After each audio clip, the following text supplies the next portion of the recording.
the 2060 Super. You watch the Channel 5 News guy on YouTube, right? Right, Taylor? You familiar with this guy? I haven't watched his channel, but I know it's the he had that other really popular channel. All gas, no brakes. Yeah, but that was owned by a corporation, and he broke away with them and has done his own thing. Has become wildly successful since then. Yes, He is I haven't Channel watched 5 his News. new channel. He is owner, producer, writer, star of Channel 5 News, and he has an HBO movie coming out that is sort of centered around January 6th, but there's a lot more to it. He really goes into what he refers to as dark stream media and some of the influences that's had. And it is. The tidbits I've seen are awesome. His interview with Don Lemon, hilarious. He's like, Don Lemon looked like a fool. He owns Don Lemon pretty fucking hard. I mean, dude. Don Lemon always comes off like an idiot. He's like, well, I just think that big news corporations like CNN and Fox News sort of pit Americans against one another with fear mongering and this and that, and like has this like well thought out thing. And Don Lemon's like, well, I don't agree with any of that. Just to be clear, and they kind of move along. But all that aside, the thing's gonna be on HBO. I don't know if it's out yet. It's called This Place Rules. So I'm definitely gonna check that out. I saw a clip of it. I'm pretty sure it was from it, where he visits a QAnon family in Georgia. Okay, I think it's like a mother, a father, and like two boys. And that kid, dude, he looks 10. This little blonde-haired boy is spouting some hardcore QAnon shit. He's like, the Democrats grind up the babies to make like butanol, and all the rich elites inject it so that they stay young forever, and they have submarines. And they have underground tunnels that lead to Epstein's Island, where they molest the children. And he lays the spiel out, and then the dad takes Andrew, I think his name is, from Channel 5.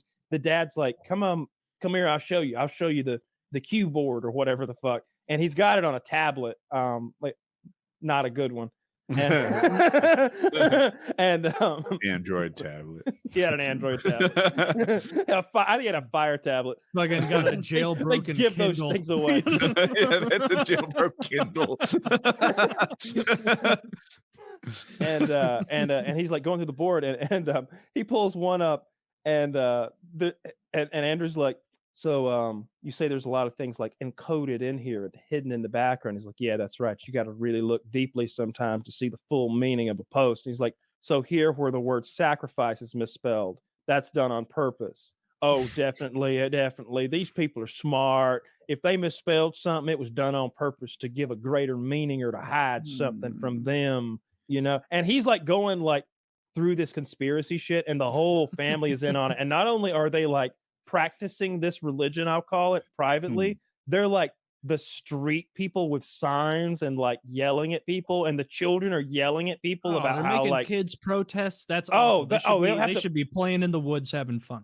Well, Andrew asked the kid, he's like, do you wish you could still go to regular school? I was like, oh God, I can't wait to see this. Because the kid's like, well, yes, I do miss regular school. But they were poisoning my brain with their Zionist like. He's like, whoa, hang on a kid. Whoa.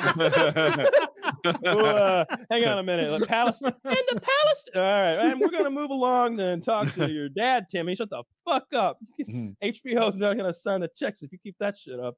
HBO's not gonna sign the checks if you keep going off about Palestine. Shut up about those make-believe people. No, it looks really fucking good. I love the Channel 5 News shit. I think his name's Andrew. Here's what I noticed in the about him, because I haven't watched him in a while, from the Don Lemon interview. He looked like he used to have some bad acne. And I think part of the acne was that he was living in that van and not like able to have good hygiene in there because he was grinding so hard. And like, kudos to him. Like, fuck your skin when you're grinding so goddamn hard. You're traveling from one part of the country to the next nonstop. Like it's clearly like the way to go. But what I noticed was like, looks like his skin's like a lot better. Like he looked like a different man on that Don Lemon interview I saw. He's how old do you think he is? 25, 27. You think so? He's very funny. Very funny guy. Like maybe when he started, like 25. I feel like he's a bit older now because he's been going like 4 or 5 years, so like maybe 30 something now. But like when I think of him, I'm picturing those videos that are at like Daytona Bike Week. Yeah. And you know, like, well, what do you think about COVID? Oh, COVID don't exist. It'd be a stressful way to get content because it'd be like all of your content is contingent on getting goofballs. And if like you're just getting, because like think about it, like for every interview he shows where it's someone like going off in a funny, silly, entertaining way, you know, he talked to 10, 12 other people who were not, who weren't firing off, who weren't entertaining, who were just kind of giving normal answers. You don't think that's right, Kyle? Because that's No, I don't think it's right. with me. Because that's definitely how it goes. You know, most you know how, people are normal. Like No, they're you're not wrong. going to give you a great response. Well, that interview statement him you at just made is random. correct, but like it doesn't matter, because here's the thing, Woody. When you go to AutoZone, you probably don't get recognized a lot. You go to VidCon, you'll get recognized every 30 feet or so. Somebody like, hey, that's what's happening here. He's not interviewing people at AutoZone. He's interviewing people at Daytona Bike Week during the height of the pandemic. These people all are thinking crazy thoughts. They're all thinking. He's going to Trump rallies. It is a target-rich environment. Kyle makes a good point. He's If not I wanted to find someone that picking. stinks, I wouldn't go to AutoZone. I would go to VidCon. No, not VidCon. They smell PAX. awful. PAX is really stinky. That's where you want to go. E3 doesn't smell as bad. They got some good ventilation in LA. TwitchCon was up there. TwitchCon was pretty bad. Yeah. See? Did you dress up in your get up for Twitch? No, TwitchCon? no. Are you crazy?